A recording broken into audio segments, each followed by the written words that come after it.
మన ప్రభు అయిన యేసుక్రీస్తు ప్రశస్త నామంలో ఈ ఉజ్జీవ కూడికల 4వ దినాన ప్రభు యొక్క సన్నిధానానికి కూడి వచ్చిన మీ అందరికీ నా హృదయపూర్వకమైన వందనాలు తెలియచేయచ్చు ఉన్నాం. ప్రస్తుతం ఇప్పుడున్నటువంటి పరిస్థితుల్లో కూడా దైవ సేవకులకు ప్రభు ఇచ్చినటువంటి ఈ ఆలోచనను బట్టి ఈ విధంగా సంఘముగా చేరి ప్రభు నామాన్ని మహిమపరచడానికి, కొనియాడటానికి పరిశుద్ధాత్ముడు మనలందరినీ ఇక్కడ ఒక కుటుంబంగా సమకూర్చినటువంటి విధానాన్ని బట్టి మనం ఎంతగానో ప్రభువుకి కృతజ్ఞతాస్తుతులు చెల్లించవలసిన వారమై ఉన్నాం. ఈ విధంగా ప్రభు సన్నిధిలో మనమంతా చేరి ప్రభునామాన్ని కొనియాడటానికి, ఆరాధించటానికి, మీతో కలిసి నేను కూడా ఆయన నామాన్ని మహిమపరచడానికి ప్రభు నాకు ఇచ్చిన అవకాశాన్ని బట్టి కూడా నేను ఎంతగానో ప్రభువుని స్తుతిస్తూ ఉన్నాను. దేవునికి స్తోత్రం. పరిశుద్ధ గ్రంథంలో నుండి ఒక వాక్యాన్ని ఈ సందర్భంలో మీకు నేను జ్ఞాపకం చేస్తాను. అపోస్తల కార్యముల గ్రంథం 13వ అధ్యాయం 22వ వాక్యం నేను చదువుతాను. ప్రారంభ వాక్యం. తరువాత అతనిని తొలగించి దావీదును వారికి రాజుగా ఏర్పరచెను. మరియు ఆయన, నేను యెషయి కుమారుడైన దావీదును కనుగొంటిని. అతడు నా ఇష్టానుసారమైన మనుష్యుడు. అతడు నా ఉద్దేశములను నెరవేర్చునని చెప్పి అతనిని గూర్చి సాక్ష్యం ఇచ్చెను. చాలాసార్లు ఈ మాటలు మనం చదివి ఉంటాం. చాలాసార్లు ఈ మాటను గురించినటువంటి సారాంశాన్ని మనం ధ్యానం చేసి ఉంటాం. ఈ పూట నేను మీకు చెప్పాలనుకున్న మాట ఏంటంటే, నా ఇష్టానుసారమైనటువంటి మనుష్యుడు. సర్వశక్తి కలిగినటువంటి దేవుడు యెషయి కుమారుడైనటువంటి దావీదును నేను కనుగొన్నాను అంటారు. అంటే తండ్రి పేరును ఉచ్చరిస్తూ ఆ కుటుంబానికి చెందినటువంటి వ్యక్తి అయినటువంటి దావీదుని నేను కనుగొన్నాను అంటున్నారు. అతడు నా ఇష్టానుసారమైనటువంటి మనుష్యుడు అని. ఒక తండ్రి యొక్క పేరును ఉచ్చరిస్తూ పలానా కుటుంబానికి చెందినటువంటి వ్యక్తి అని ఆకాశమందున్నటువంటి దేవుడు చక్కటి సాక్ష్యాన్ని చెప్తున్నట్లుగా ఇక్కడ మనం చూస్తున్నాం. మరి దావీదు జీవితంలో దేవునికి నచ్చినటువంటి గుణాలు ఏమిటి? ఇతడు నా ఇష్టానుసారమైనటువంటి మనుష్యుడు అంటున్నాడు. మరి ప్రభువుకి ఏమి ఇష్టమైంది? ఏమి ఇష్టమైతే ఇంత సాక్ష్యాన్ని చెప్పగలుగుతున్నాడు?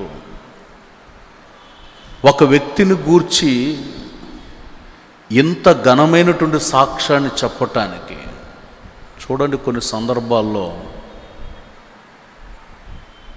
కొందరు వ్యక్తుల గురించి మనం చెప్పుకోవటానికి ఇష్టపడం. కొన్ని ప్రాంతాలకు వెళితే కొందరి కుటుంబాల గురించి మనం చెప్పుకోలేనటువంటి పరిస్థితులు కనబడతాయి. మంచివాళ్ళైతే 10 మంది చెప్పుకుంటారు, చెడ్డవారైతే ఎవ్వరు చెప్పుకోవటానికి కూడా ఇష్టపడనటువంటి పరిస్థితులు కనబడతాయి. కానీ మనం ఆరాధిస్తున్నటువంటి దేవుడు, మనం స్తుతి చెల్లిస్తూ ఉన్నటువంటి దేవుడు, పూజార్హుడైనటువంటి దేవుడు, యెషయి కుమారుడైనటువంటి దావీదుని నేను కనుగొన్నాను, అతడు నా ఇష్టానుసారమైనటువంటి మనుష్యుడు అంటారు. దావీదు జీవితంలో ఇంత ఇష్టపూర్వకమైనటువంటి జీవితం ఎలా జీవించగలిగాడు? కొన్ని ఉదాహరణలు బైబిల్లో గమనించినప్పుడు సమూయేలు గ్రంథంలో రాయబడుతున్న మాట ఏంటంటే, అతడు చక్కటి నేత్రాలు గలవాడు అని మనం చదువుతాం. అదే గ్రంథంలో మరొక మాట కనబడుతుంది, అతడు చక్కగా వాయిద్యాన్ని చమత్కారంగా వాయించగలడు, యుద్ధశూరుడు, మాటల నేర్పరితనం గలవాడు అని మనం గమనించగలుగుతాం. కొన్ని సందర్భాలలో బైబిల్లో దావీదుని గురించి ఆలోచించినప్పుడు అతడు ఒక గొర్రెల కాపరిగా కూడా మనకి కనబడతాడు. మరికొన్ని సందర్భాలలో మనం గమనించినప్పుడు తండ్రి మాటలకి లోబడి జీవించిన వాడుగా కూడా కనబడతాడు. దావీదులో ఏ సందర్భములో, ఏ పరిస్థితుల మధ్యలో ఏది మనం గమనించినా కూడా ఎన్నో శ్రేష్టమైనటువంటి విషయాలను మనం గుర్తించగలిగేటటువంటి స్థితిని పొందుతాం. మరి ఆకాశం ముందు ఉన్నటువంటి దేవుని దృష్టి దావీదు మీద మళ్ళటానికి ప్రబలమైన కారణం ఏమిటి? దావీదులో ఉన్నటువంటి గుణాతిశయాలు ఏమిటో క్లుప్తంగా కొన్ని మాటల్ని రాత్రి నేను మీతో పంచుకోవాలని ఆశపడుతున్నాను. దేవునికి స్తోత్రం, హల్లెలూయా. మొదటి అనుభవం దావీదుకి దేవునిపై అపారమైన నమ్మకం. దేవుని దృష్టిలో ఇష్టపూర్వకమైనటువంటి వ్యక్తిగా మార్చబడటానికి ప్రబలమైన కారణం, మొదటి కారణం, దావీదుకి దేవుని మీద అపారమైన నమ్మకత్వం కలిగి జీవించేటటువంటి వాడు. 16వ కీర్తన 8వ చరణాన్ని చదువుతారు. 16వ కీర్తన 8వ చరణం. సదాకాలము యెహోవా యందు నా గురి నిలుపుచున్నాను, ఆయన నా కుడి పార్శ్వమందు ఉన్నాడు గనుక నేను కదల్చబడను. ఇక్కడ మనం చదవబడినటువంటి వాక్య భాగాన్ని గుర్తించినప్పుడు సదాకాలము నేను నా ప్రభువు పైన గురి నిలుపుతున్నాను అంటాడు. ఈ విశ్వాస యాత్రలో కొనియాడబడుతున్న మన జీవితాలను కూడా మనం గమనించి మన గురి, మన గమ్యం, మన యొక్క ప్రయాణం ఎవరిపై మనం ఆధారపడి జీవించగలుగుతున్నాం? ఒక పరిపూర్ణమైన నమ్మకత్వంతో చెప్తున్నాడు, నా గురి, నా గమ్యం ఏదైనా ఉందంటే అది నా దేవుడు మాత్రమే. సదాకాలం ఆయన పైన నేను గురి నిలుపుకొని ఉన్నాను, నా కుడి ప్రక్కన ఆయన ఉన్నాడు అంటాడు. ఈరోజు నా ప్రియ దేవుని ప్రజలారా, మనము కూడా దావీదులో ఉన్నటువంటి ఆ అపారమైనటువంటి నమ్మకత్వంతో, అంతటి పరిపూర్ణమైనటువంటి నమ్మకత్వంతో మంచిగా మనం ఆయన సన్నిధిలో ఉండాలి. ఆ విశ్వాసపు అడుగుజాడలు, విశ్వాసపు మాటలు మనకు కలగాలి అని అంటే మనం కూడా ప్రభువుని ఊహించుకొని, నా ప్రభువు నా కుడి ప్రక్కన ఉన్నాడు గనుక నేను కదల్చబడను. దేవునికి స్తోత్రం, హల్లెలూయా.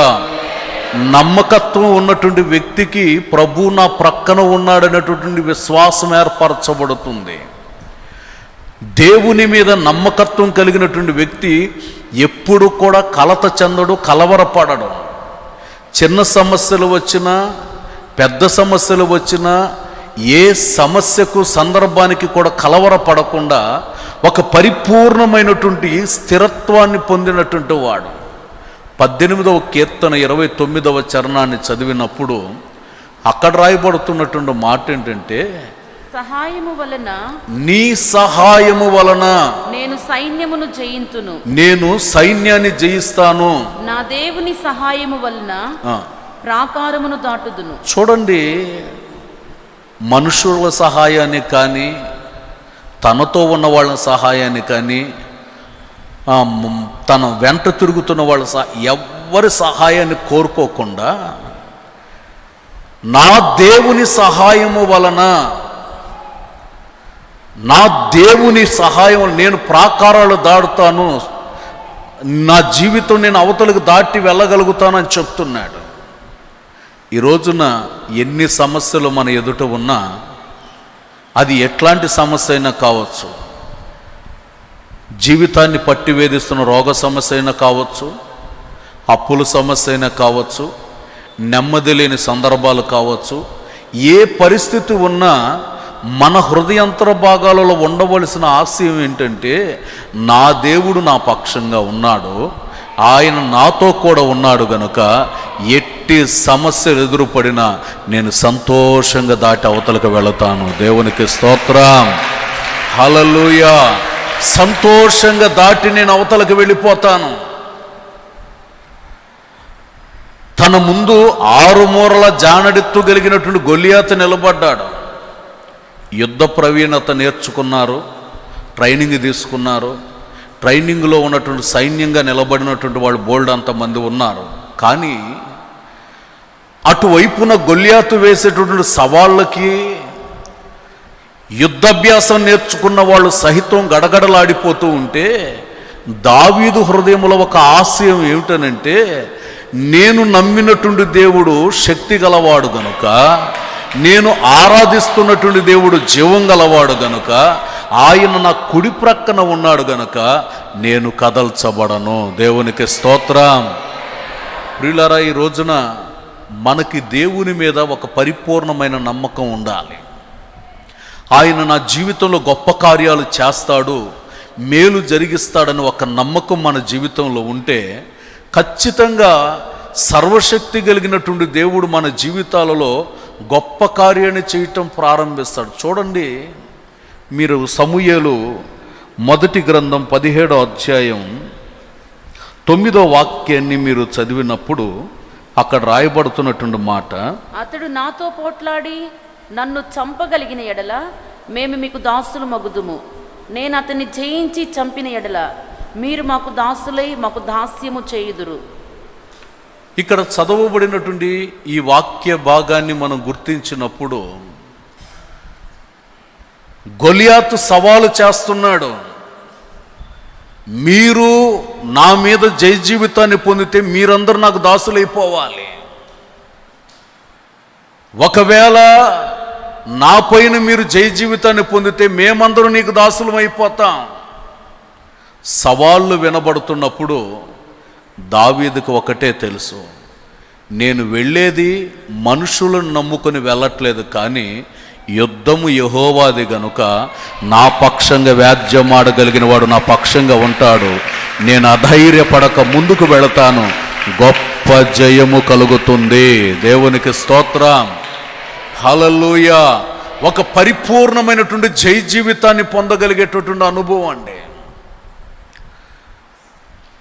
లోక సంబంధమైనటువంటి ఆయుధాలను నమ్ముకోలేదు, లోక సంబంధమైనటువంటి శరీర సంబంధమైనటువంటి యుద్ధోపకరణాలను నమ్ముకోలేదు, కానీ తాను ఆత్మ సంబంధమైన యుద్ధోపకరణాలను నమ్మినందువలన అడుగుపెట్టిన చోట గొల్యాతు లాంటి వ్యక్తి అయినా, ఎత్తైన ప్రాకారమైన నేల మట్టానికి ఒరిగిపోయేటట్లుగా దేవుడు చేశాడు.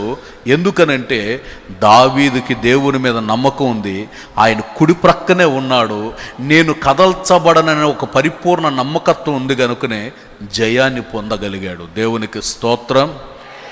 అతడు ఇష్టానుసారమైన వ్యక్తిగా మార్చబడటానికి ప్రబలమైన కారణం నమ్మకం. రెండవ అనుభవం ఏంటనంటే, దావీదు ప్రార్థనాపరుడు. ఎవరంటండి? ఎవరు? ప్రార్థనాపరుడు. 55వ కీర్తన 17వ చరణం. 55వ కీర్తన 17వ చరణం. సాయంకాలమున ఉదయమున మధ్యాహ్నమున నేను ధ్యానించుచు మొరపెట్టుకుందును, ఆయన నా ప్రార్థన ఆలకించును. చూడండి, సాయంకాలమున ఉదయమున మధ్యాహ్నమున దేవుని సన్నిధిలో ధ్యానించి ప్రార్థన చేయటం ప్రారంభిస్తున్నాడట. ఈ రాత్రి ప్రార్థన సన్నిధికి వచ్చినటువంటి మనందరికీ ప్రభు చెప్తున్నటువంటి మాటలు, అలనాడు పితరుడైనటువంటి దావీదు జీవితంలో ఇంత ప్రార్థనా శక్తి కలిగి జీవించినప్పుడు మనం కూడా ఉదయ సంధ్యలు, సాయంత్రమున, ఉదయమున, మధ్యాహ్నమున సమయం దొరికినప్పుడల్లా దేవుని సన్నిధిలో ప్రార్థన చేస్తే ఆ ప్రార్థనకి ప్రతిఫలాన్ని దేవుని ద్వారా పొందగలిగేటట్లుగా చేయాలి. ఎందుకనంటే ప్రార్థన అనేది మనకి ఆయుధం లాంటిది గనుక ఈ ఆయుధం కలిగినటువంటి ప్రార్థన, శక్తితో కూడినటువంటి ప్రార్థన మనం చేయగలిగినప్పుడు, ఏదో 2 నిమిషాలు ప్రార్థన చేసి లేక ఒక 5 నిమిషాలు ప్రార్థన చేసి దేవా నువ్వు చేస్తే చేయి లేకపోతే లేదని సర్దుకొని వెళ్ళిపోయేటట్లుగా ఉండకూడదు. మనం చేసేటటువంటి ప్రార్థన దేవుని దగ్గర నుండి ప్రతిఫలం పొందగలిగేటట్లుగా ఉండాలి. మనం చేసేటటువంటి ప్రార్థన దేవుని ద్వారా మేలును స్వతంత్రించుకొనగలిగేటట్లుగా ఉండాలి. మరి దావీదు జీవితంలో ప్రార్థన చేసి ఎలాంటి కార్యాలు ప్రభు ద్వారా పొందగలిగాడు? యుద్ధంలో జయాన్ని పొందాడు, తాను తనతో ఉన్నవాళ్ళు జయ జీవితాన్ని పొందారు, సంతోషంతో ఆనందంతో ఇంటికి వస్తున్నారు. ఈ వార్త ఇంటి దగ్గర ఉన్న వాళ్ళందరికీ పంచుకోవాలని ఆనందంతో వచ్చారు. వచ్చిన వెంటనే వాళ్ళ కళ్ళ ముందు కనిపించింది ఏంటంటే వాళ్ళు వేసుకున్న గుడారాలన్నీ అగ్నిచేత కాల్చబడిపోయాయి. భార్యలు, పిల్లలు, వాళ్ళు కలిగిన సమస్తం మొత్తం శత్రువుల చేత పట్టబడిపోయాయి. అలాంటి పరిస్థితులలో బైబిల్లో రాయబడినటువంటి మాట ఏంటంటే, సమూయేలు మొదటి గ్రంథం 30వ అధ్యాయం 4వ వాక్యంలో రాయబడుతున్న మాట, ఇక ఏడ్చుటకు శక్తి లేనంతగా ఏడుస్తున్నాడట. అంటే ఒక సమస్యకు పరిష్కారం కలగాలి అని అంటే దేవుని దగ్గర కన్నీటి ప్రార్థన అనేది చెయ్యాలి. ఏడ్చుటకు శక్తి లేనంతగా బిగ్గరగా ఏడుస్తున్నాడట. ఒకవైపున సంతోషం, మరొక వైపున దుఃఖం. సరే, నాతో కూడా బోళ్ళంతమంది నా వెనకాల ఉన్నారు కదా, వాళ్ళందరూ ఎలా ఉన్నారని వెనక్కి తిరిగి చూస్తే వాళ్ళందరూ రాళ్ళు తీసుకొని నిలవబడ్డారు దావీదు మీదకి. నీతో రాబట్టే కదా మా గుడారాలు తగలబడిపోయాయి, నీతో రాబట్టే కదా మా కుటుంబాలు అన్నీ కూడా శత్రువుల చేత పట్టబడ్డారు, నీతో రాబట్టే కదా మా జీవితంలో ఉన్నటువంటి ఆస్తిపాస్తులన్నీ కోల్పోయాం అని దావీదును గురించి మాట్లాడటం ప్రారంభిస్తుంటే దావీదు అనుకున్నాడు, మనుషులు నమ్ముకోవటం అనవసరం, రాజులు నమ్ముకోవటం అనవసరం, తోటివారిని నమ్ముకోవటం అనవసరం, అందుకని నేను దేవుని సన్నిధికి వెళ్ళాలి. యోఫోదుని తెచ్చి త్వరగా వేసుకొని తిన్నగా దేవుని సన్నిధికి వెళ్ళి ప్రభు దగ్గర ప్రార్థన చేయటం ప్రారంభిస్తున్నాడు. చదువుతారు సమూయేలు మొదటి గ్రంథం 30వ అధ్యాయం 7వ వాక్యం. పిమ్మట దావీదు ఏఫోదు తెమ్మని యాజకుడగు అహీమెలెకు కుమారుడైన అబ్యాతారుతో చెప్పగా, అబ్యాతారు ఏఫోదును దావీదు నొద్దకు తీసుకుని వచ్చెను. నేను ఈ దండును తరిమిన ఎడల దాన్ని కలుసుకొందునా అని యెహోవా యొద్ద దావీదు విచారణ చేయగా, యెహోవా, తరుము, నిశ్చయముగా నీవు వారిని కలుసుకొని తప్పక నీ వారినందరినీ దక్కించుకుందువని. చూడండి, ఇక్కడ చదవబడిన వాక్య భాగాన్ని మనం గమనించినప్పుడు ప్రార్థన ఎంతటి కార్యానైనా అద్భుతాన్ని జరిగించగలిగినదని ఈ వాక్యాధారణ బట్టి మనం గుర్తించగలుగుతున్నాం. ఒకవైపున సంతోషం ఉండవచ్చు, మరొక వైపున దుఃఖం ఉండవచ్చు, మరొక వైపున వెనక ఉన్నటువంటి వాళ్ళు పోరాడేటటువంటి వాళ్ళుగా మార్చబడవచ్చు. కానీ ఆకాశమందున్నటువంటి దేవుని వైపు తేరి చూచి నీవు ప్రార్థన చేయటం ప్రారంభిస్తే, ప్రియులారా, ప్రార్థనలో నీకు జవాబు వస్తుంది. ఆ జవాబును బట్టి ఎంతటి కఠినమైనటువంటి కార్యానైనా ప్రభు జరిగించడానికి సమర్థుడు. దేవునికి స్తోత్రం. హల్లెలూయా. ఈ రోజున ప్రియ దేవుని ప్రజలారా, ఈ ప్రార్థన కూడికలలో పాలు పొందినట్టు మీరు ఏ సమస్యతో వచ్చి ఇక్కడ అడుగు పెట్టినా మీరు ప్రార్థించండి, దేవుని దగ్గర మొరపెట్టండి, ప్రభువుని అడగండి. అయ్యా, నేను కోల్పోయిన వాటిని నేను తిరిగి పొందగలుగుతాను లేదని ప్రభు దగ్గర అడిగి చూడండి. ఆయన స్వరము ద్వారా నీతో మాట్లాడి నీకు కార్యాన్ని సఫలం చేసి నీ జీవితంలో ఎన్నడూ కన్ని విని ఎరగనటువంటి అద్భుత వార్తను ప్రభు నీకు చెప్పి గొప్ప సంతోషాన్ని కలుగు చేస్తాడు. దేవునికి స్తోత్రం. హల్లెలూయా, హల్లెలూయా. మరొక సందర్భంలో దావీదు ప్రార్థన చేశాడు. దేవుని దగ్గర ప్రార్థన చేస్తున్నాడు, ప్రభువా నేను మరలా వెళ్ళమంటావా, నా కార్యం సఫలమవుతుందా లేదా, నేను మేలు పొందగలుగుతానా లేదా అని దేవుని దగ్గర ప్రార్థన చేయటం ప్రారంభించాడు. ప్రభువు దగ్గర ప్రార్థన చేస్తే ప్రభు దానికి జవాబును కలుగు చేస్తున్నాడు. సమూయేలు 2వ గ్రంథం 2వ అధ్యాయం 1వ వాక్యం. ఇది జరిగిన తరువాత యూదా పట్టణంలోనికి నేను పోదునా అని దావీదు యెహోవా యొద్ద విచారణ చేయగా, పోవచ్చును అని యెహోవా అతనికి సెలవిచ్చెను. నేను పోవలసిన స్థలమేదని దావీదు మనవి చేయగా, హెబ్రోనుకు పొమ్మని ఆయన సెలవిచ్చెను. చూడండి, ఇక్కడ చదవబడిన వాక్య భాగం, ఇందాక చదివిన మాట తన వారిని దక్కించుకునే ప్రార్థన. ఇప్పుడు తాను చేస్తున్నటువంటి ప్రార్థన ఏమిటంటే, అయ్యా వెళ్ళమంటావా లేదా అని అంటే వెళ్ళు అంటున్నాడు. మరి నేను ఎక్కడికి వెళ్ళాలి, ఏ స్థలములోనికి వెళితే నాకు క్షేమం కలుగుతుందని దేవుని దగ్గర ప్రార్థన చేస్తే ప్రభు అంటున్నాడు, హెబ్రోనుకు వెళ్ళాలి. హెబ్రోను అంటే సహవాసం. నీకు సహవాసం కలిగినటువంటి చోటుకు వెళ్ళాలి. ఆత్మీయమైనటువంటి ఉజ్జీవ జ్వాల రగిలించబడుతున్న సహవాసం, దేవునితో కూడా సాంగత్యం చేయగలిగిన చోటు, ఆ సాంగత్యం చేయగలిగిన చోటుకు వెళితే అక్కడ నీ జీవితంలో ఒక గొప్ప క్షేమం కలుగుతుంది. ప్రియులారా, ఇదిగో ఇక్కడ ప్రార్థనకు వచ్చినటువంటి మీలో ఎంతోమందిని దేవుడు ఒకప్పుడు ఎంతోమందిని సంఘపు పేరును చూపించి, సహవాసాన్ని చూపించి, దర్శనమిచ్చి పలానా చోటుకు వెళ్ళండి అని చెప్పి తీసుకొచ్చి ఇక్కడ సంఘ సహవాసంలో దేవుడు స్థిరపరిచినటువంటి వాళ్ళు చాలామంది ఇక్కడ ఉన్నారు. దేవునికి స్తోత్రం. దర్శనమిచ్చి తీసుకొచ్చాడు ప్రభు కొంతమందిని. నీవు ఎక్కడికి వెళ్ళాలో, ఏ చోటుకి వెళ్ళాలో, ఏ స్థలంలో ఆరాధించాలో, ఎక్కడ దేవుని నామను మహిమపరచాలో తెలియని స్థితిలో ఉన్నప్పుడు దేవుడు నిన్ను తీసుకొని వచ్చి ఇదిగో ఈ ఆత్మీయ సహవాసంలో దేవుడు నిన్ను చేర్చాడు. ఈ రోజున ప్రియ దేవుని ప్రజలారా, సహవాసంలో ఒక గొప్ప శక్తి దాచబడి ఉంది. ఎంతమంది 2-3 నా నామమును ఏకీభవిస్తే వారి మధ్యలో ఉంటానంటున్నాడు. ఏకీభవించి చేసే ప్రార్థన చూడండి. ఇంతమంది ఈ రోజున ఎన్నో విషయాల కొరకు మనం ప్రార్థన చేశాం, ఆత్మలో హర్షించగలిగాం. ఎందుకు?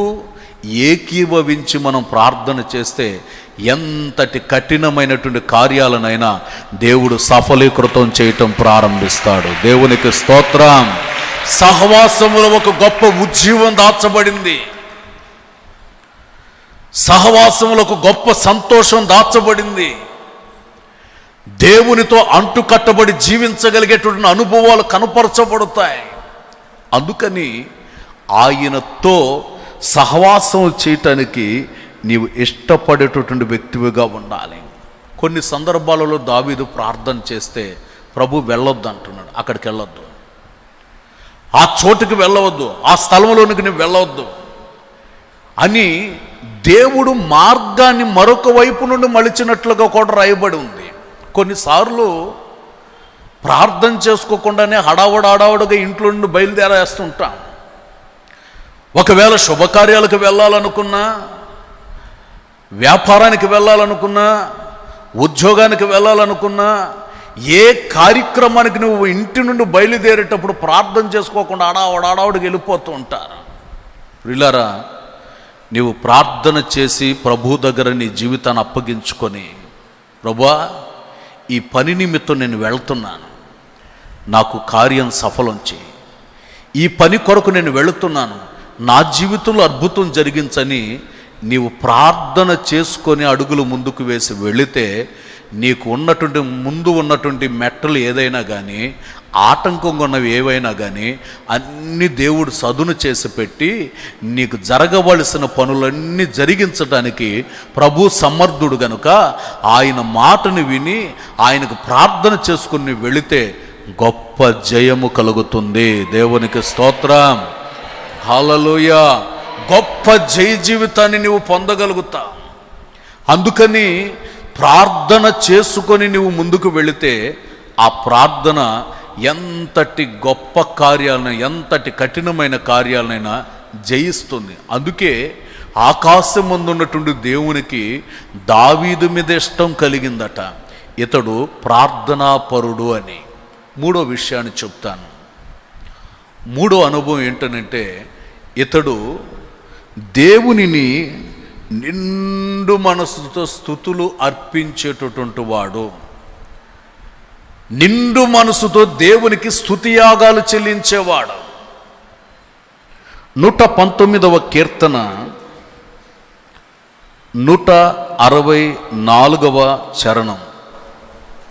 119వ కీర్తన 164వ చరణం. నీ న్యాయ విధులను బట్టి దినమునకు 7 మార్లు నేను నిన్ను స్తుతించుచున్నాను.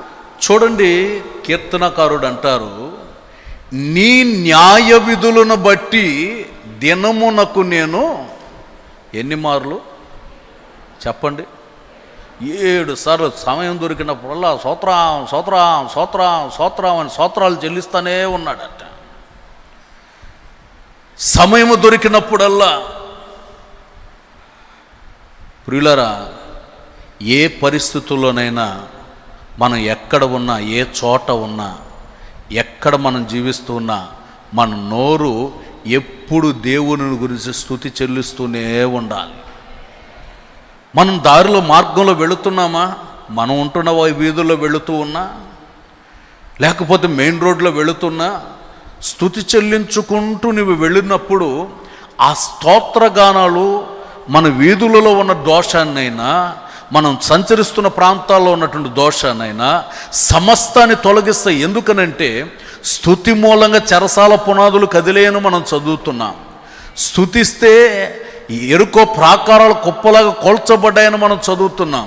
ఈ రోజున నిండు మనసుతో నీవు దేవునిని స్తుతిస్తే, ఏ సమస్య అయినా ఉండనివ్వండి, ఆ సమస్యను బట్టి నువ్వు 10 నిమిషాలు స్తుతి చెల్లిస్తే ఆ స్తోత్రగానాల మూలంగా ఆయనకు దుర్గం స్థాపించబడుతుంది. ఆయన సింహాసనాసీనుడుగా నీ స్తుతుల మీద కూర్చుంటాడు. అక్కడ దేవుని నామం పరిశుద్ధుడు పరిశుద్ధుడు పరిశుద్ధుడు అని గాన ప్రతిగానాలు వినబడుతున్నప్పుడు అక్కడ నుండి నీ జీవితంలో గొప్ప మేలును నీవు పొందుతావు. దేవునికి స్తోత్రం కలుగునుగాక. ఆమెన్, హల్లెలూయా. నీ నోరు నిండు మనసుతో దేవుని నామాన్ని స్తుతించాలి. ఎక్కడ ఉన్నా కానీ, ఏ చోట ఉన్నా కానీ ఆయనకు గాన ప్రతిగానం చేయగలిగే వ్యక్తులుగా ఉండాలి. నేను ఒక చోట వెళ్ళినప్పుడు ఆ ఊర్లో సాయంత్రం 6 గంటలకి ఒక బ్యాచ్ పాటలు పాడుకుంటా, డ్రమ్ము కొట్టుకుంటా, కంజర్లు వాయించుకుంటా, ఉన్న వాయిద్యాలన్నీ తీసుకొని ప్రతి వీధిలో స్తోత్రం స్తుతి స్తోత్రం స్తుతి అని పాటలు పాడుకుంటా ఆనందంగా తిరుగుతున్నారు. నేను అనుకున్నాను, డిసెంబర్ నెల రాలేదు కదా, డిసెంబర్ నెల అయితే మామూలుగా క్రిస్మస్ సీజన్ కనుక పాడుతూ ఉంటారు కదా, మరి డిసెంబర్ నెల కాకముందే వీళ్ళు మొదలెట్టారేంటి అని చెప్పి ఆశ్చర్యంగా చూస్తూ ఉన్నాను. వాళ్ళు పాడుకుంటూ అన్ని వీధులు తిరుగుకుంటూ వెళ్ళిపోయారు. కొంత సమయం గడిచిన తర్వాత యవనస్తులందరూ కలిసి పాటలు పాడుకుంటూ వెళుతున్నారు. ఇంకా కొంత సమయం గడిచిన తర్వాత చూస్తే ఒక వయసు కలిగినటువంటి వాళ్ళందరూ పాటలు పాడుకుంటూ సంతోషంగా వెళుతున్నారు. నేను ఎన్నిసార్లు ఆ ఊరికి వెళ్ళినా ఇదే సందర్భం కనబడతా ఉంది. ఆ ఊరిలో వాళ్ళల్లో ఒకడిని అడిగాను, ఏమిటి అందరూ స్తోత్రం స్తుతి అంటున్నారు, బొట్లు పెట్టుకున్నారు, కొంతమంది వాళ్ళు కూడా స్తోత్రం స్తోత్రం అంటున్నారు, అందరు తిరుగుతున్నారు. ఏంటి ఇలా తిరుగుతున్నారు, ఏంటి వీళ్ళకి ఏమైంది అని అంటే వాళ్ళు అంటారు, అయ్యా ఈ స్తోత్ర గానాలు మేము ఆపేస్తే లేనిపోని సమస్యలు వస్తున్నాయి ఊర్లో. ఈ స్తుతులు మేము ఆపేస్తే ఏం జరుగుతుందో అర్థం కాదు. ఎవడు కనబడట్లేదట, లాగి ఈపు మీద ఒక దెబ్బ కొడితే 3 రోజులు జ్వరం వచ్చేస్తుందట వాడికి. ఎవడు కొడుతున్నాడు అర్థం కావట్లేదు. ఒకడిని కొడితే కాలవలో మునిగి లేసాడట పైకి. ఎందుకు లేచాడు, ఎందుకు మునిగాడు ఎవడికి అర్థం కావట్లేదు. విచిత్రంగా ఉంది పరిస్థితి. వాళ్ళకు అర్థమైంది ఏంటనంటే, మనం ఎన్ని చేసినా ఎన్ని ప్రయోగాలు చేసినా ఈ కార్యక్రమానికి విరుగుడు కాదు గనుక యేసుక్రీస్తుని స్తుతిస్తే, యేసు రక్తం అంటే యేసు నామాన్ని స్తుతిస్తే, పరిశుద్ధుడైన దేవుని ఆరాధిస్తే ఏ దోషం రాదని తెలుసుకొని వాళ్ళు ఆర్భాటంగా స్తుతించటం మొదలు పెట్టారట. దేవునికి స్తోత్రం. ప్రియులారా, ఏ క్రియ మన దగ్గరకు రాకుండా ఉండాలంటే మనం దేవుని నామాన్ని స్తుతించి ఆరాధించే వ్యక్తులుగా ఉండాలి. నాకు అప్పుడు అనిపించింది, అన్ని ఊర్లు ఇట్లా ఉంటే బాగుండు, అందరూ స్తోత్రాలు చెప్తారు కదా, అందరూ ఆరాధిస్తారు కదా, అందరూ దేవుని నామాన్ని మహిమపరుస్తారు కదా అనిపించింది నాకు ఆ రోజున. దేవునిని నిండు మనసుతో పూర్ణ బలముతో మనం ఆరాధించేటటువంటి వ్యక్తులుగా ఉండాలి. చేసిన ప్రతి ఉపకారమును మరిచిపోకుండా, చేసిన ప్రతి కార్యాన్ని మరిచిపోకుండా దేవుని నామాన్ని మహిమపరచాలట. 22వ కీర్తన 23వ చరణములో రాయబడుతున్న మాట. 22వ కీర్తన 23వ చరణములో, యెహోవా యందు భయభక్తులు గలవారులారా ఆయనను స్తుతించుడి, యాకోబు వంశస్థులారా మీరందరూ ఆయనను గణపరచుడి, ఇశ్రాయేలు వంశస్థులారా మీరందరూ ఆయనకు భయపడుడి. చూడండి, ఇక్కడ చదవబడినటువంటి వాక్య భాగాన్ని మనం గమనించినప్పుడు ఒక కుటుంబమే, ఒక గోత్రమే, లేకపోతే ఒక ఇంటి పేరటోడే అని చెప్పట్లేదు. ఇక్కడ ప్రతి ఒక్కరూ దేవుని నామాన్ని స్తుతించండి. నీవు ఎక్కడ ఉన్నా నీ మనసు దేవుని గురించి తలంచుతూనే ఉండాలి. నీవు ఎక్కడ ఉన్నా దేవుని నామాన్ని మహిమపరుస్తూ ఆరాధిస్తూనే ఉండాలి. ఈ లాక్డౌన్ పరిస్థితుల్లో ఎంతమంది స్తుతి చెల్లించారో, ఎంతమంది ఆరాధించారో, ఎంతమంది ప్రార్థన చేశారో తెలియదు, కానీ ఒకటే భయం భయం భయం భయం. ఇదే భయంతోనే జీవించారు జనం అంతా. ప్రార్థనకు రారా అని అంటే కరోనా వచ్చిందిగా, దేశం అంతా భయంకరంగా ఉందిగా, వైరస్ ఉందిగా, మేము రాలేంలే ప్రార్థనకు అని చెప్పేవాళ్ళు లేకపోలేదు. కానీ దేశమంతా తిరగడానికి మాత్రం కరోనా అడ్డు రావట్లేదు, కానీ ప్రార్థన అనేసరికి మాత్రం రాలేకపోతున్నారండి. దేవునిని నిండు మనసుతో స్తుతించి ఆరాధించలేని స్థితిలో జీవిస్తున్నారు. ప్రతి కీడు, ప్రతి శాపం, ప్రతి ఒక్క దోషం తొలగిపోవాలంటే నీ నోరు స్తుతించటము మొదలు పెడితే, దేవుని నామాన్ని మహిమపరచటం మొదలు పెడితే, ఆరాధించటం మొదలు పెడితే, స్తుతించే ప్రజలు ఉన్న చోట భూమి పునాదులు కదిలించబడతాయి. దోషము తొలగిపోతుంది, ప్రతి కీడు తొలగిపోతుంది, అంధకారం తొలగిపోతుంది, ఆనందం అనేది జీవితంలో ప్రారంభించబడుతుంది. దేవునికి స్తోత్రం. హల్లెలూయా. నీవు దేవుని నామాన్ని మహిమపరిచి కీర్తించి గణపరిచేటటువంటి వ్యక్తివిగా ఉండాలి. 33వ కీర్తన 2వ చరణంలో రాయబడుతున్నటువంటి మాట, యెహోవాను స్తుతించుడి, సితారాతో యెహోవాను స్తుతించండి, 10 తంతుల స్వరమండలముతో ఆయనను కీర్తించుడి. 10 తంతుల స్వరమండలముతో ఆయనను కీర్తించాలి. సితారాతో స్తుతించాలి, 10 తంతుల స్వరమండలం. మన గొంతుకుతో దేవుని నామాన్ని స్తుతించాలి, హృదయముతో దేవుని నామాన్ని స్తుతించాలి, ఈ 2 చేతులతో చప్పట్లు కొడుతూ స్తుతించాలి, 2 కాళ్ళతో నాట్యమాడుతూ స్తుతించాలి. ఎంతగా దేవుని సన్నిధిలో మనం పరవశించి పరవళ్ళు తొక్కి ఆనందిస్తామో, ఆనందించే ప్రజల మధ్యలో ప్రభు ఉండి నూతన కార్యాన్ని జరిగించునుగాక. ఆమెన్. హల్లెలూయా. హల్లెలూయా. స్తుతించే వ్యక్తి గనుకనే దేవునికి దావీదు మీద ఒక గొప్ప సంతోషం కలిగి సాక్ష్యం చెప్తున్నాడు.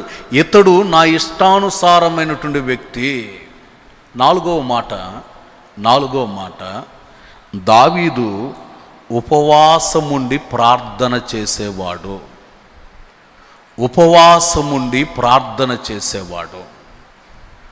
ఉపవాస ప్రార్థన. 69వ కీర్తన 10వ చరణం. ఉపవాసముండి నేను కన్నీరు విడవగా అది నాకు నిందాస్పదమాయెను. నేను ఉపవసించి కన్నీరు విడిచి దేవుని దగ్గర ప్రార్థన చేస్తున్నాను.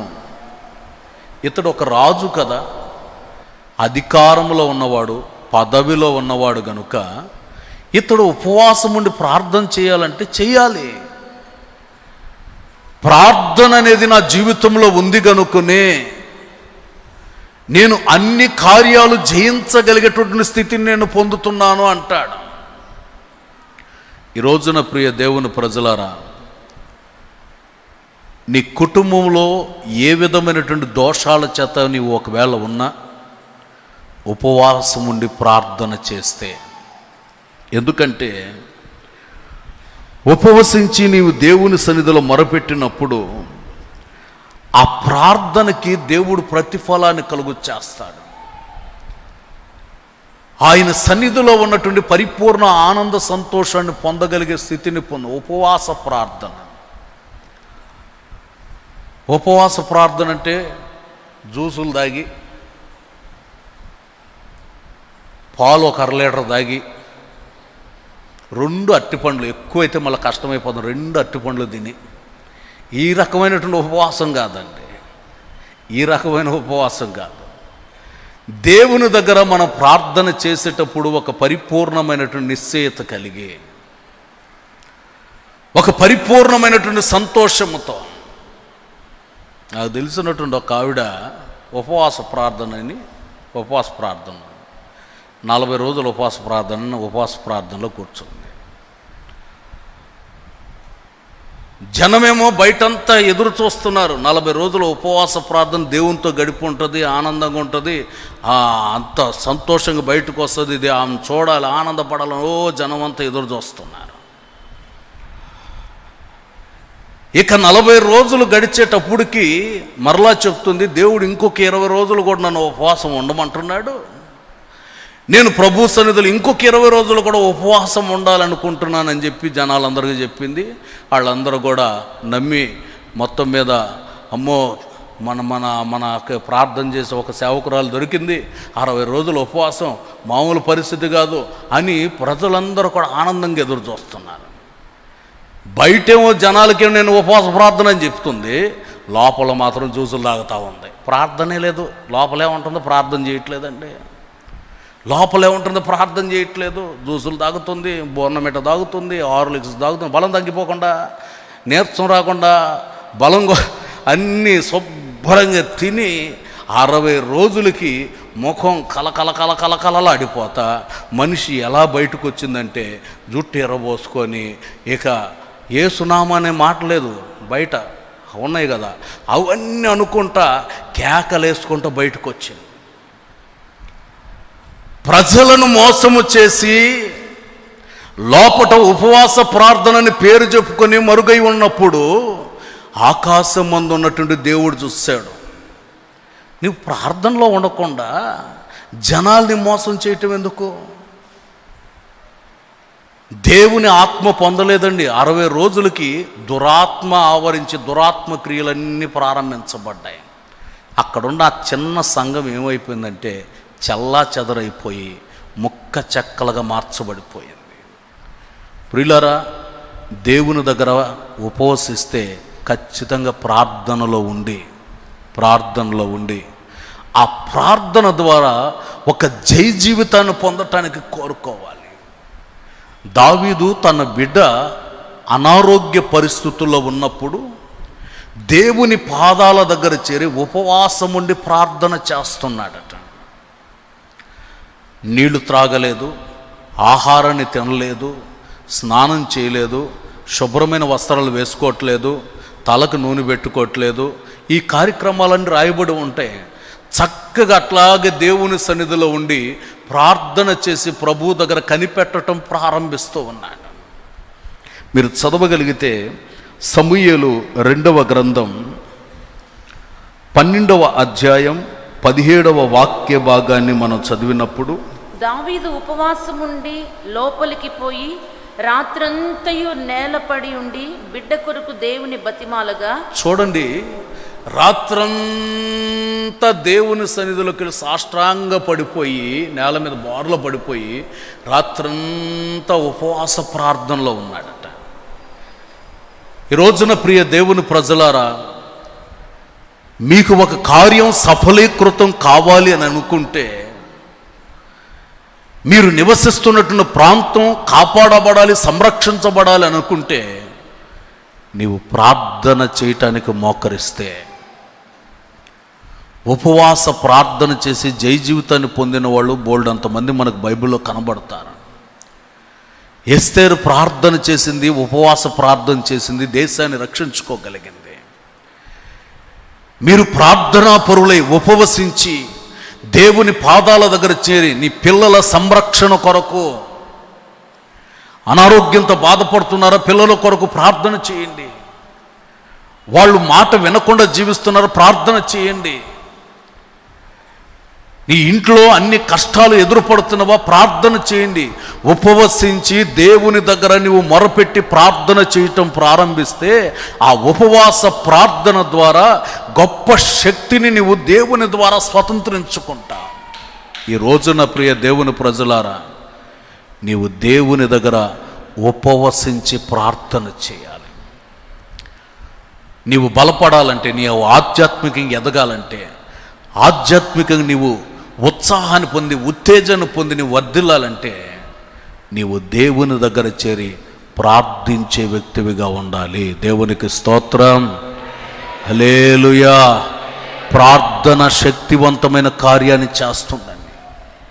అందుకే ఆకాశం అందున్నటువంటి దేవునికి దావీదు మీద ఒక దృష్టి కలిగి, ఇతడు నా ఇష్టానుసారమైనటువంటి వాడు అని చెప్తున్నాడు.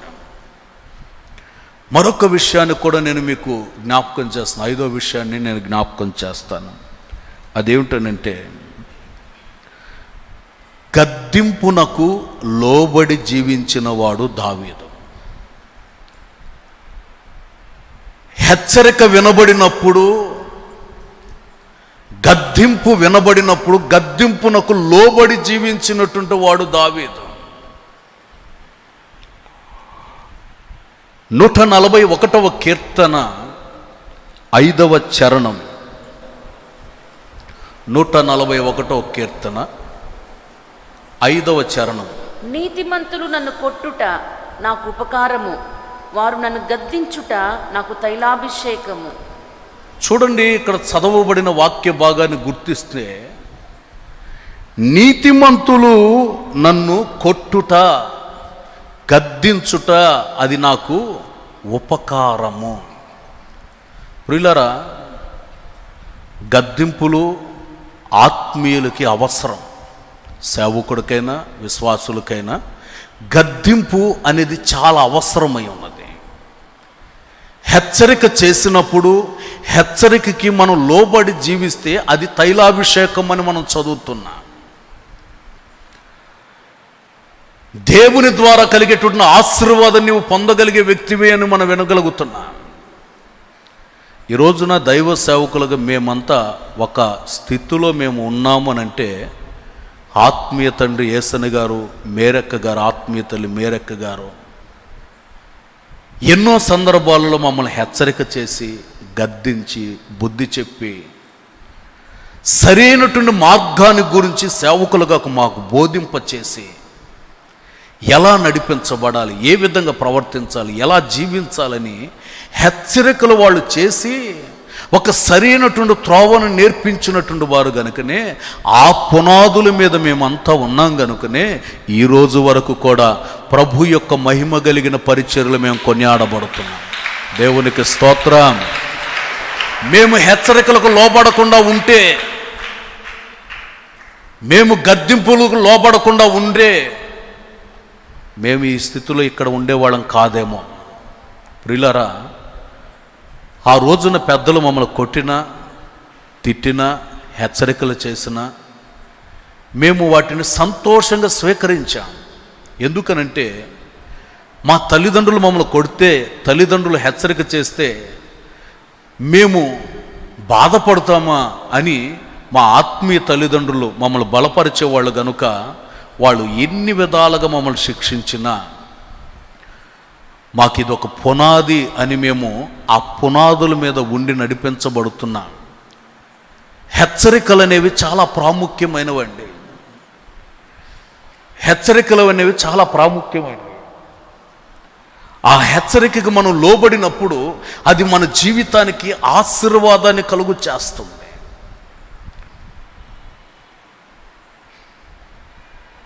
మా పెద్ద నాయనమ్మ గారు, మా నాయనమ్మ గారు, పెద్ద నాయనమ్మ గారు, ఆమె సంఘంలో చాలా ఆత్మీయురాలు.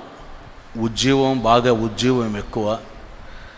సంఘానికి, సేవకులకి చాలా సన్నిహితంగా జీవించినటువంటి వ్యక్తి. పరిచర్య అంటే ముందుంటుంది, దేవుని సన్నిధి అంటే ముందుంటుంది, అన్నిటికీ ముందు జీవించినటువంటి వ్యక్తి అండి. సంఘములో దైవ సేవకుడు హెచ్చరిక చేశాడని, వాక్యము చేత ఆమెను హెచ్చరిక చేశాడని, నన్ను హెచ్చరిక చేస్తాడా అని కోపముతో దైవ సేవకులందరిని ఒక రూమ్లో పెట్టి తాళం వేసేసింది. సేవకులందరూ రూమ్లో పెట్టి తాళం వేసేసింది. కనీసం 3 రోజులు రూమ్ తలుపు తీయలేదండి ఆమె. 3 రోజులు. ఇక వాళ్ళ జీవితం ఏంటి, ఏం తినాలి, ఏం త్రాగాలి, వాళ్ళ జీవిత పరిస్థితి ఏంటి. నేను బాగా చిన్నవాడినప్పుడు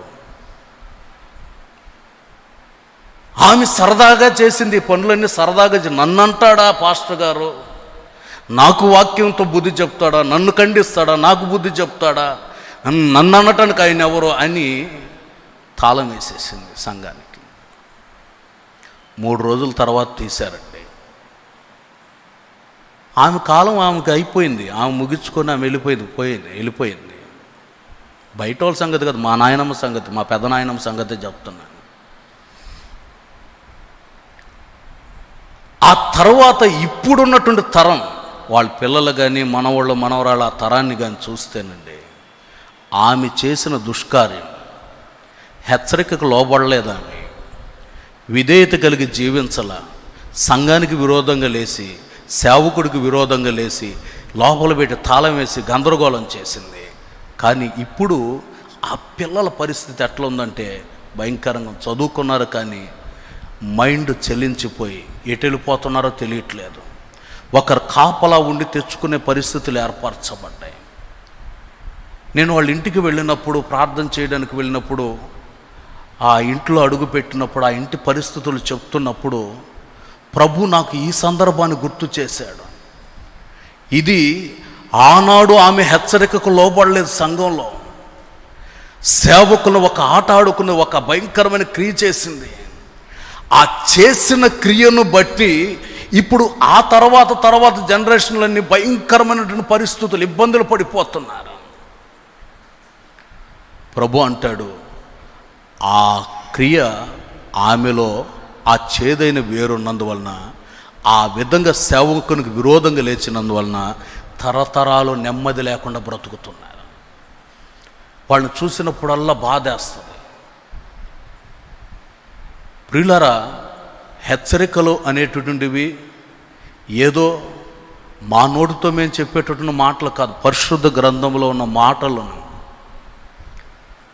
హెచ్చరిక చేయబడినప్పుడు చిన్నవాళ్ళైనా పెద్దవాళ్ళైనా తల వంచి, ఇది దేవుని మాట, పరిశుద్ధాత్మ నా కొరకే మాట్లాడుతున్న మాట, నేను దేవుని మాటకు లోబడాలి అని నీవు జీవించటం ప్రారంభిస్తే, ప్రియులారా, సహవాసం ఏదైనా కావచ్చు, సంఘాలకి కానీ సేవకులు కానీ ఏ సేవకులకి విరోధంగా లేపబడవద్దు. ఏ సంఘాలకి విరోధంగా లేపబడవద్దు. వాక్యం అనబడుతున్న ఖడ్గము నిన్ను హెచ్చరిక చేసినప్పుడు, వాక్యము నిన్ను గుచ్చి గుచ్చి ప్రశ్న వేసి నీతో మాట్లాడుతున్నప్పుడు, శక్తి కలిగినటువంటి దేవుని వాక్యానికి నువ్వు తల వంచి లోబడి జీవించటం మొదలు పెడితే,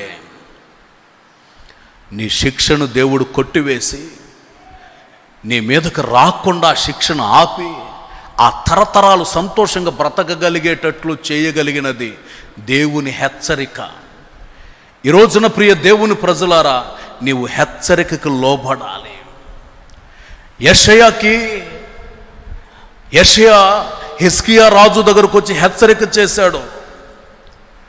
నీ ఇంటిని నీవు చక్కబెట్టుకోకపోతే, నిన్ను నీవు సరిచేసుకోకపోతే, నిన్ను నీవు నూతన పరుచుకోకపోతే, నీకు నీవు మార్పు చెందకపోతే, హెచ్చరిక చేసినప్పుడు రాజు గనుక విరోధంగా లేవకుండా గోడ తట్టు ముఖాన్ని తిప్పుకొని దేవుని దగ్గర కన్నీరు విడిచి ప్రార్థన చేస్తున్నాడు. ప్రభువా, నిజమేనయ్యా, నేను పాపిని, నన్ను ఒక్కసారి జ్ఞాపకం చేసుకో. నేను ఎలా ప్రార్థన చేశానో, ఎలాంటి ధర్మకార్యాలు చేశానో ఒక్కసారి నన్ను జ్ఞాపకం చేసుకోమని దేవుని దగ్గర పశ్చాత్తాపంతో ప్రార్థన చేస్తే, ఆ దైవ సేవకుడు గుమ్మం దాటక మునిపే జవాబు వచ్చి మరలా 15 సంవత్సరాలు ఆయుష్ పొడిగించబడేటట్లుగా ప్రార్థన శక్తివంతమైన కార్యాన్ని చేయటం ఆరంభించింది. ఈ రాత్రి నీవు దేవుని హెచ్చరికకు లోబడగలిగితే పరిశుద్ధాత్ముడు నీ జీవితంలో కార్యాన్ని జరిగించబోతున్నాడు. ఆశ్చర్య కార్యాన్ని ఆయన సఫలీకృతం చేయబోతున్నాడు. నీవు హెచ్చరికకు లోబడాలి. గద్దించినప్పుడు ఈ గద్దింపులు నా కొరకే, ప్రభు నన్ను హెచ్చరిక చేస్తున్నాడు, ప్రభు నాకు ఈ మాటలనిచ్చాడు, ఈ దినాన ప్రభు ఈ మాటలు నాకు అనుగ్రహించాడని నీవు దేవుని మాటకు లోబడితే, నాతాను ప్రవక్త దావీదు దగ్గరికి వచ్చి దావీదుతో చెప్తున్నాడు, ఒక గొప్ప ఐశ్వర్యవంతుడు ఉన్నాడు, గొప్ప ఐశ్వర్యవంతుడు. ఆ ఐశ్వర్యవంతుడికి చాలా బలగం ఉంది, ఆస్తిపాస్తులు ఉన్నాయి, బోల్డ్ అంతా ఉంది. అంత సమృద్ధిలో జీవిస్తున్నటువంటి వ్యక్తి ఉన్నాడు. అదే సమయంలో అదే ఊరిలో ఒక అతను ఒక్క గొర్రెని తెచ్చుకొని మేపుకుంటున్నాడు. రూపాయి కూడబెట్టి సంపాదించుకుని ఒక గొర్రెను కొనుక్కొని దాన్ని మేపుకుంటూ బ్రతుకుతున్నాడు. ఈలోపు ఈ ఐశ్వర్యవంతుడి ఇంటికి చుట్టాలు వచ్చారు. చుట్టాలు అనుకుంటే వస్తారు కదా ఖచ్చితంగా. ఒకప్పుడు అంటే చుట్టాలు ఎప్పుడు వస్తారో అని ఫోన్ చేసి పిలుచుకునేవాళ్ళం ఒకప్పుడు. ఇప్పుడు వాళ్ళు ఫోన్ చేసి మేము వస్తామన్నా రావద్దు అని అంటున్నారు. ఇప్పుడున్న పరిస్థితులు ఎవరిని రానిట్లే. ఒకవేళ బ్యాగులు వేసేసుకొని వచ్చినా అక్కడే ఉండు, పొరపాటున లోపలికి రాబాకు, ఎల్లు అని పంపించేస్తున్నారు. ఈయన గారింటికి చుట్టాలు వచ్చారు. చుట్టాలు వచ్చేసరికి ఈయన మనసంతా ఆ ఇంటి మీదకి వెళ్ళింది. ఆ ఇంట్లో ఒక గొర్రె ఉంది కదా, దాన్ని తెచ్చి కమ్మగా పులుసు పెట్టుకొని తిందాం అని ఆ ఇంట్లో ఉన్నటువంటి గొర్రెని తెచ్చుకొని పండుగ చేసుకోవాలనుకుంటే ఇంట్లో వాళ్ళు అంటారు, అయ్యా మనకు బోల్డ్ అంత ఉంది కదా, దీన్ని మనం అనుభవించవచ్చు కదా, ఆ ఒక్క గొర్రె వాడు ఒక పేదవాడు కదా, అక్కడ ఎందుకు అని అంటే, లేదులే తీసుకురండి అని బలవంతంగా వాడి దగ్గర నుండి తీసుకొచ్చి పండగ చేసుకున్నారు. ఇలాంటి వాడిని ఏం చేయాలి అని నాతాను ప్రవక్త దావీదుతో అంటే, దావీదు రౌద్రంతో లేచి అంటాడు దావీదు, ఇట్లాంటి వాడు బతకతగడు, మోసం చేసేవాడిని, దౌర్జన్యంగా లాగేసుకునేవాడిని, ఇది నాకు కావాలని దౌర్జన్యంగా లాగేసుకుని ఆస్వాదించేవాడు, అనుభవించేవాడిని, ఇటువంటి వాడు బ్రతకూడదు, వీడిని చంపేయాలి అని రౌద్రంతో పైకి లేశాడు. ఎప్పుడైతే పైకి లేశాడో నాతాను ప్రవక్త అంటాడు, అయ్యా దావీదు కూర్చో, లేసేవిలో కూర్చో. ఇలాంటి కార్యక్రమాలలో పాల్పొనింది ఎవడో కాదు, నీవే ఆ దుష్కార్యాన్ని చేసినటువంటి వ్యక్తివి. నీకున్నదాన్ని నీవు అనుభవించకుండా లేనిపోని వాటి కొరకు నువ్వు ప్రాకులాడి ఇతరుల నోరులు కొట్టి, ఇతరులను అవమానపరిచి, నీకున్నదాన్ని నువ్వు అనుభవించకుండా వేరొకరిని కూడా అనుభవించి, వేరొక వాటిని అనుభవించి జీవిస్తూ ఉన్నావు అని హెచ్చరిక చేశాడు. బైబిల్లో రాయబడినటువంటి మాట ఆయన ఆజ్ఞలు ఇచ్చేటప్పుడు చెప్తాడు, నీ ఇంటిని కానీ, నీ పొరుగువాని ఇంటిని కానీ, పొరుగువాని గొర్రెలు కానీ, ఎడ్లను కానీ, పొరుగువారి భార్యను కానీ, పొరుగువారికి సంబంధించిన ఏది కూడా నీవు ఆశించకూడదు అని. ఎప్పుడైతే హెచ్చరిక వినబడిందో దేవుని పాదాల దగ్గర మోకాళ్ళ మీద ఉండి ప్రార్థన చేస్తున్నాడు, అయ్యా నేను పాపినయ్యా, ఎవరు నేను చేసిన కార్యాలు చూడలేదులే అని నేను అనుకున్నాను. నీ ఆత్మను నా ఎదుటి నుండి తీసివేయవద్దు, నీ పరిశుద్ధాత్మను నా ఎదుటి నుండి తీసివేయవద్దు, శుద్ధ జలములతో నన్ను శుద్ధీకరణ చేయండి, నా పాపము పోవునట్లుగా హిస్సోపుతో నన్ను కడిగి నన్ను శుద్ధునిగా పరిశుద్ధునిగా మార్చండి. ఈ రాత్రి ప్రియ దేవుని ప్రజలారా, ఒకవేళ సహవాసానికైనా, నీ ఇంటి ప్రక్కనున్న వాళ్ళకైనా, నీవు చేసే పని చేసే చోట నీ క్రింద ఉన్న వాళ్ళకైనా, పైన ఉన్న వాళ్ళకైనా, నీ ఉంటున్న ప్రాంతంలో ఎవరికైనా కీడు చేయ తలపెట్టిన ఎడల ఈ రాత్రి నీవు దేవుని దగ్గర ప్రార్థన చేయాలి.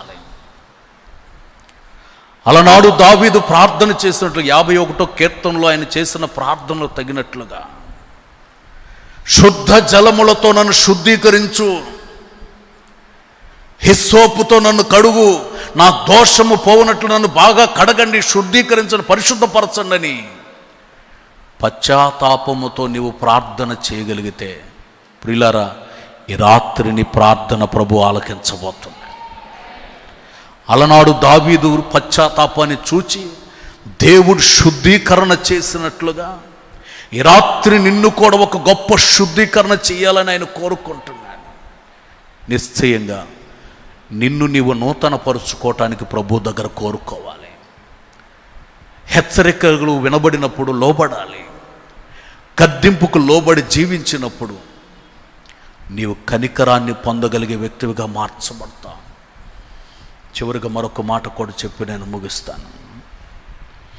మరొక మాట కూడా, అదేమిటనంటే, దేవుని ఆలయమందు వాంఛ కలిగిన వాడు దావీదు. దేవుడు దావీదుని కనుగొనటానికి ప్రబలమైన కారణం దేవుని ఆలయము మీద వాంఛ లేక మక్కువ కలిగినటువంటి వాడు. 27వ కీర్తన 4వ చరణములో, 27వ కీర్తన 4వ చరణాన్ని చదివినప్పుడు, యెహోవా యొద్ద ఒక వరం అడిగి తిని దానిని నేను వెదుకుచున్నాను, యెహోవా ప్రసన్నతను చూచుటకును ఆయన ఆలయములో ధ్యానించుటకును నా జీవితకాలమంతయు నేను యెహోవా మందిరములో నివసింపగోరుచున్నాను. చూడండి, ఇక్కడ చదవబడినటువంటి వాక్య భాగాన్ని గమనించినప్పుడు,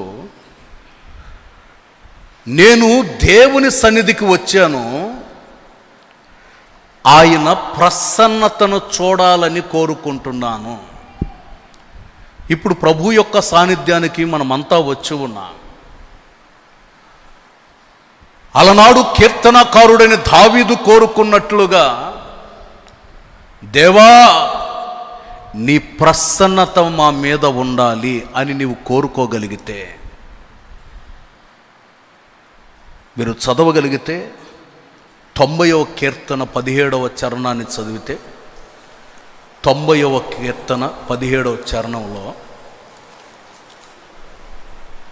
మా దేవుడైన యెహోవా ప్రసన్నత మా మీద ఉండునుగాక, మా చేతి పనిని మాకు స్థిరపరచుము, మా చేతి పనిని స్థిరపరచుము.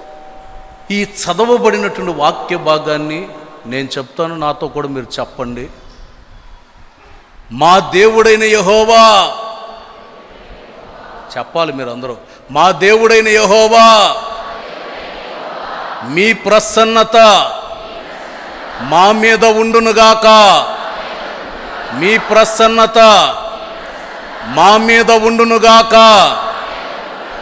మా చేతి పనులను ఆశీర్వదించుము, మా చేతి పనులను స్థిరపరచుము. దేవుని సన్నిధిలో ఒక పరిపూర్ణమైనటువంటి స్థిరత్వాన్ని కోరుకోవటానికి, ఆయన సన్నిధిలో అలనాడు దావీదు కోరుకున్నట్లుగా ఈ పూట ప్రభు దగ్గరకు వచ్చిన మీరు కూడా అడిగారు, నీ ప్రసన్నత మా మీద ఉండాలి, మా కుటుంబాల మీద ఉండాలి, మేము చేసే పనుల మీద ఉండాలి, మేము నివసించే చోట ఉండాలని కోరుకున్న, పనులు స్థిరపరచమని కోరుకున్నా. నిశ్చయముగా అలనాడు దావీదుని కోరుకొని ఇష్టానుసారమైన వ్యక్తిగా చేసుకున్న ప్రభు ఈ యొక్క రాత్రి మిమ్మల్ని అందరినీ ఆయన ఇష్టపూర్వకమైన వ్యక్తులుగా చేసుకొనుగాక, అద్భుతాన్ని జరిగించునుగాక, ఉన్నత ప్రసన్నతను అనుగ్రహించునుగాక. ఆయన ఘనకార్యాలు జరిగించగలిగిన వాడు. అందుకే అంటాడు, నీ సన్నిధిలో నేను ఒక్క వరం అడుగుతున్నాను అంటాడు. నీ సన్నిధిలో నేను వరం అడుగుతున్నాను. 51వ కీర్తన 10వ చరణం చదివినప్పుడు 51వ కీర్తన 10వ చరణంలో, దేవా నా యందు శుద్ధ హృదయము కలుగు చేయుము, నా అంతరంగములో స్థిరమైన మనస్సును నూతనముగా పుట్టించుము.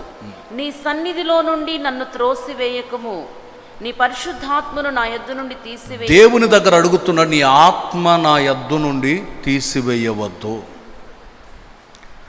నీ సన్నిధికి నేను ఎందుకు వస్తున్నాను మక్కుతానంటే, ప్రసన్నతను కోరుకోవటం మాత్రమే కాకుండా నీ ఆత్మను నా ఎదుటి నుండి తీసివేయవద్దు. ఆత్మ లేకపోతే ఏమీ లేనటువంటి వ్యక్తులుగా మార్చబడిపోతాం. పరిశుద్ధాత్ముడు మనలో లేకపోతే జీవము లేనటువంటి వ్యక్తులుగా ఉంటాం. ఆత్మ మనలో ఉంటే మనం జీవము కలిగినటువంటి వ్యక్తులుగా మార్చబడటం ప్రారంభించబడతాం. అందుకని దేవుని యొక్క వాక్యం అంటుంది, నేను దేవుని సన్నిధిలో మక్కువతో వెళ్తున్నాను. ఎందుకనంటే ఆయన నామస్మరణ చేయటానికి. మలాకి గ్రంథం 2వ అధ్యాయం 7వ వాక్యంలో రాయబడుతున్న మాట ఏంటంటే, యాజకులు సైన్యములకు అధిపతియగు యెహోవా దూతలు గనుక వారి నోట ధర్మశాస్త్ర విధులను నేర్చుకోవటానికి వెళుతున్నాను అంటాడు. దైవ సన్నిధి మీద మక్కువ, ఆయన సన్నిధి మీద మక్కువ. ఏంటి మక్కువ అంటే, నేను ఆయన పాదాల దగ్గర నేర్చుకోవటానికి వెళుతున్నాను. ప్రియులారా, మనం దేవుని దగ్గర నేర్చుకోవాలి. ఎన్ని సంవత్సరాల నుండి వచ్చాము అనేది కాదు, ఎన్ని సంవత్సరాల నుండి విశ్వాస యాత్రలో సాగుతున్నాం అనేది కాదు, మనం ఇంకా ప్రభు దగ్గర నేర్చుకుంటూనే ఉండాలి. ఎంతకాలం అంటే, మనం జీవించినంతకాలం ఎన్నో అనుభవాలు ప్రభు ద్వారా నేర్పబడుతూనే ఉంటాయి. నేర్పబడుతున్న ప్రతి మాటను నేర్చుకొని ఆనందించటానికి ఇష్టపడాలి. కానీ నేనంతా నేర్చేసుకున్నాను, నాకంతా తెలుసు, నాకు తెలియంది ఏమి లేదు అని అంటే నీకు ఇంకా ఏమి తెలియలేదని అర్థం. పరిపూర్ణంగా తెలుసుకోవటం అని అంటే, నీ జీవితంలో దేవుని ద్వారా ఎన్నో విషయాలు సంవత్సరాల తరబడి సంఘంలో బోధించబడుతున్న విషయాలు నేర్చుకుంటూనే ఉన్నాం. ఇంకా నేర్చుకుంటూనే ఉండాలి. ఎంతకాలం అనంటే, ఆయన మనల్ని ఈ భూమి మీద ఉంచినంతకాలం ఆయన పాదాల దగ్గర మరియలాగా కూర్చొని నేర్చుకుంటూనే ఉండాలి. దేవునికి స్తోత్రం, హల్లెలూయా.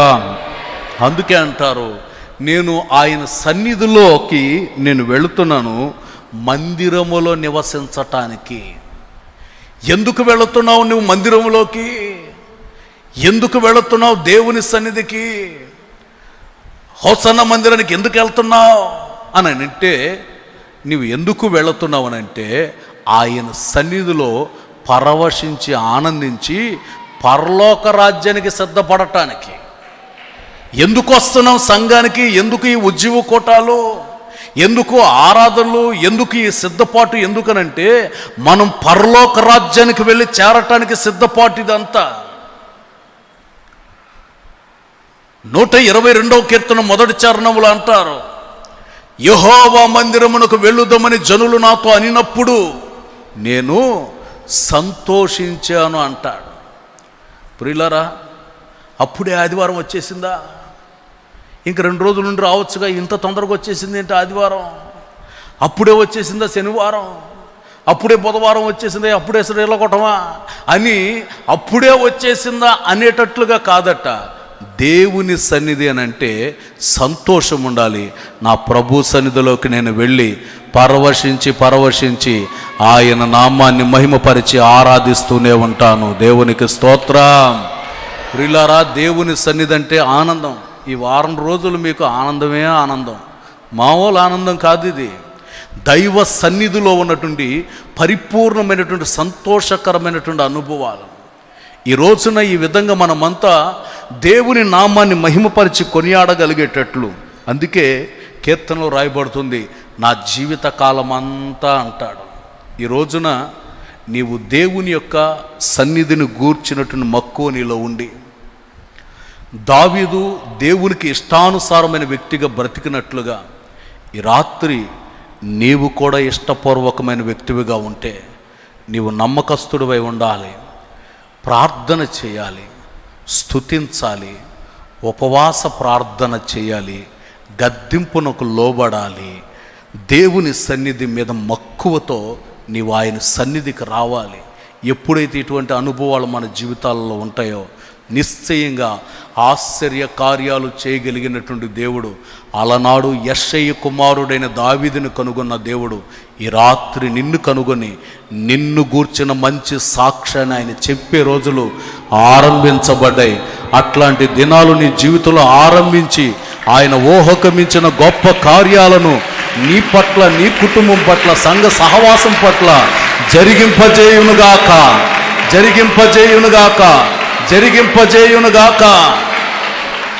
ఆ సర్వశక్తి కలిగినటువంటి దేవుని నామాన్ని స్మరించుచూ నీవు కొనియాడితే ఆయన వచ్చినప్పుడు ఆయనతో కూడా యుగాయుగాలు నిలిచి ఉంటాం. అలాంటి ధన్యత యేసయ్య మనతో ఉన్నవారికి, మీ కుటుంబాలన్నిటికీ అనుగ్రహించునుగాక. ప్రభు ఈ మాటలు మీ వినికిడిలో నెరవేర్చి స్థిరపరచునుగాక. దయచేసి అందరూ లేచి నిలబడదాం. చాలాసేపటి నుంచి కూర్చుని ఉన్నాం కదా. లేచి నిలిచి ఒక్క 2-3 నిమిషాలు తీర్మానంతో మనం ప్రార్థన చేసుకుని దీవెనలు పొందుకొని ఇక్కడి నుంచి వెళదాం. అందరూ లేచి నిలబడి కళ్ళు మూయండి. ఒక్క 2 నిమిషాలు మీ మనసును కేంద్రీకరించండి. దావీదును ఏరి కోరి పిలిచిన దేవుడు దావీదుని తన హృదయానుసారుడిగా ఎంచిన దేవుడు ఈ రాత్రి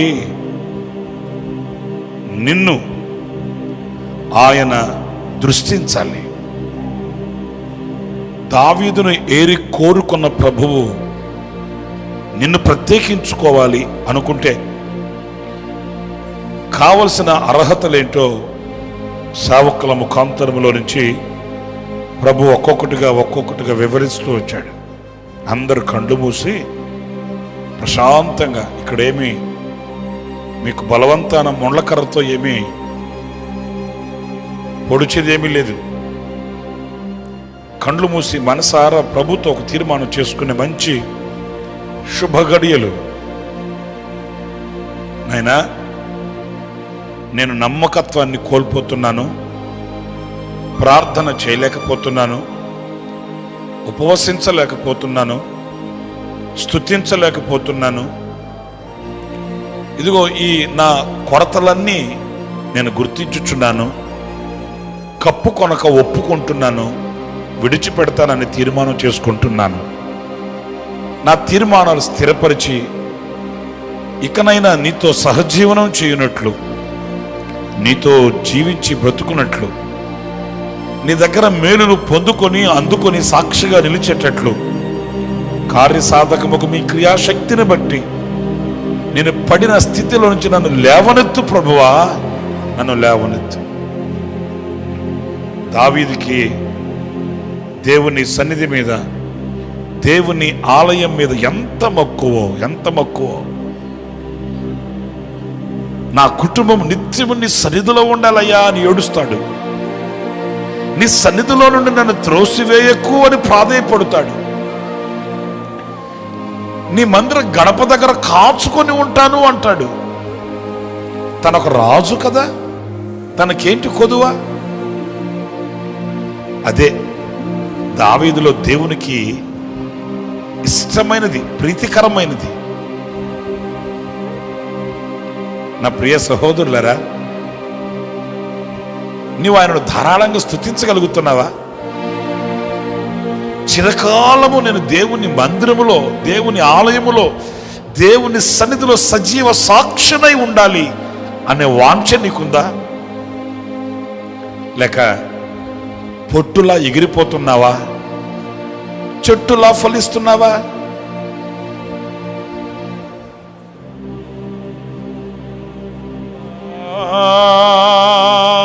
జీవితం నీ సన్నిధిలో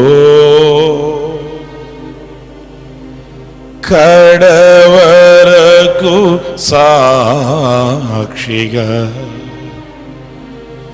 నన్ను నిలుపుమా. అందరూ చేతులు పైకెత్తి తీర్మానంగా ఒక చిన్న మాట చెప్దాం ప్రభుతో. పచ్చని వలీవనై నీ మందిరావరణములో, అందరూ స్వరమెత్తి పాడుదాం. పచ్చని వలీవనై నీ మందిరావరణములో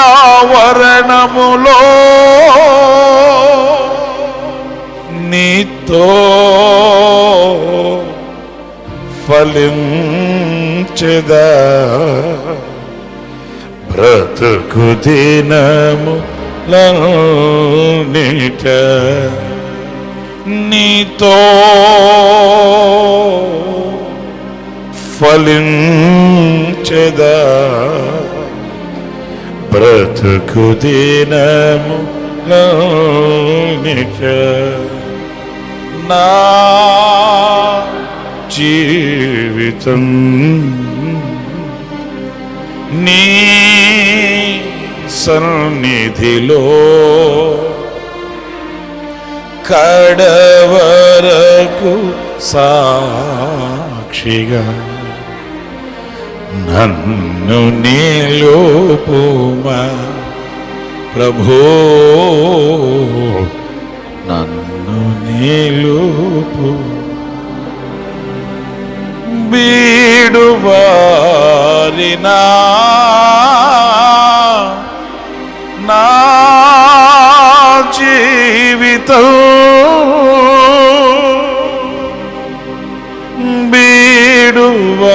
బీడువారినా నా జీవితం నీ సిలువ జీవ ఓటలో నన్ను చిగురింపచేసెనే. నీ సిలువ జీవ ఓటలో నన్ను చిగురింప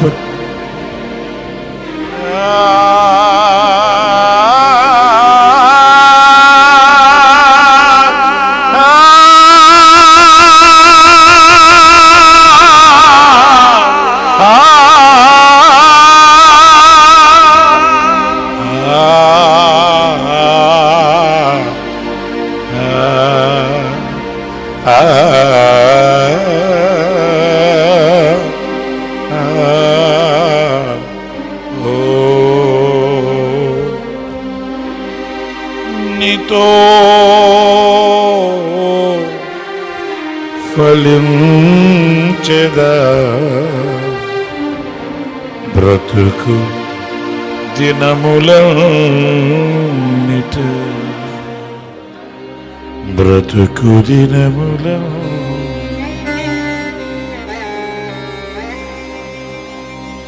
బ్రతుకు దినముల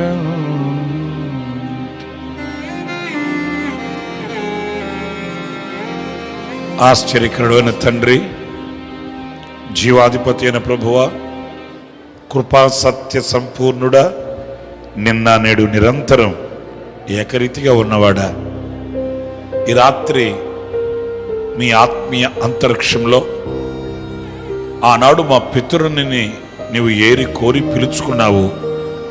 ఈనాడు మా బ్రతుకులను మీరు దృష్టించి నైనా మీ సేవకుల ముఖాంతరములోంచి మాతో మాట్లాడి మీ ఏర్పాటులో ఉన్న రహస్యం ఏంటో మాకు తెలియపరిచావు.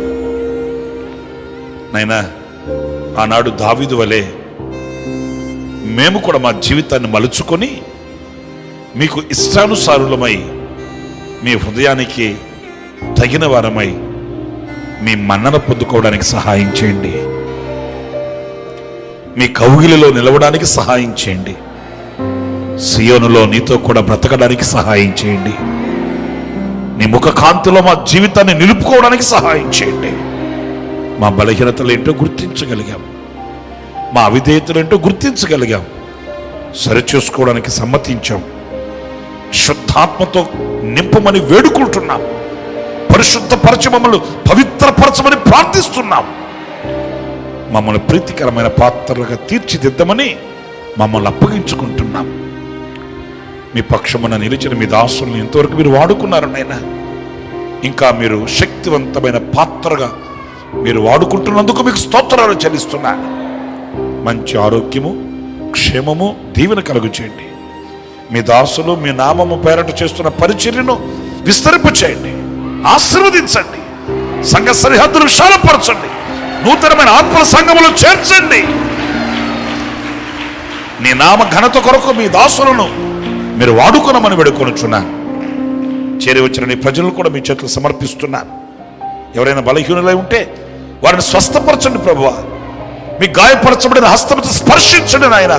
ఈ లైవ్ ద్వారా ఈ మాటలు వింటున్న నీ బిడ్డలలో ఎవరైనా బలహీనులై ఉంటే వారిని ముట్టి స్వస్థపరచమని వేడుకొనుచున్నాను.